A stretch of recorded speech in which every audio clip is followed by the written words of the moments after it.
কলকাতায় জলের সংকট, এন্টালি এলাকার এই সমস্যায় এবার মেটার পথে। গাঙ্গুলি মাঠের চিলড্রেন্স পার্কে তৈরি হবে মিনি বুস্টার পাম্পিং স্টেশন এবং জলাধার। উদ্যোগ কলকাতা পুরসভার।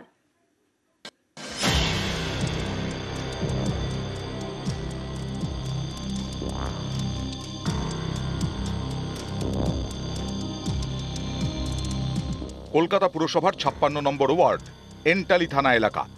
এখানকার রাধানাথ চৌধুরী রোড, কামারডাঙ্গা, বিবির বাগান সহ বেশ কয়েকটি এলাকায় জলের সমস্যা দীর্ঘদিনের।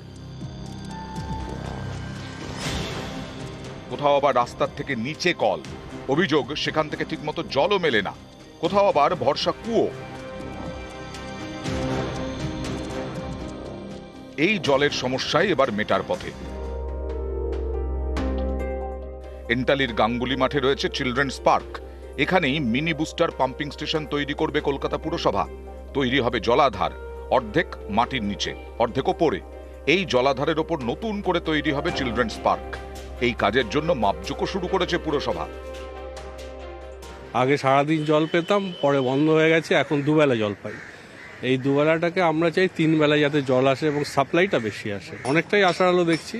এলাকায় মানুষের জলের যে সমস্যা সেটা আশা করি মিটবে। খুবই আনন্দ লাগছে আমাদের। শুনলাম আমাদের পাম্প কলবান বসছে, পাম্প বসাচ্ছে, জল পাবো, ভালো জল পাবো। এই স্টেশনটা যদি কমপ্লিট হয়ে যায়, আশা করা যায় এই জলের সমস্যা দূর হবে।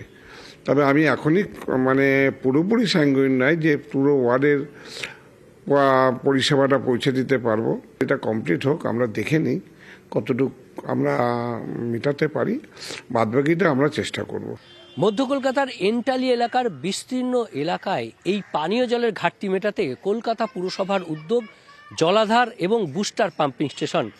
পুরসভার 56 নম্বর ওয়ার্ডের বিস্তীর্ণ এলাকায় এর ফলে পানীয় জলে উপকৃত হবেন এলাকার বাসিন্দারা, তাই খুশির হাওয়া।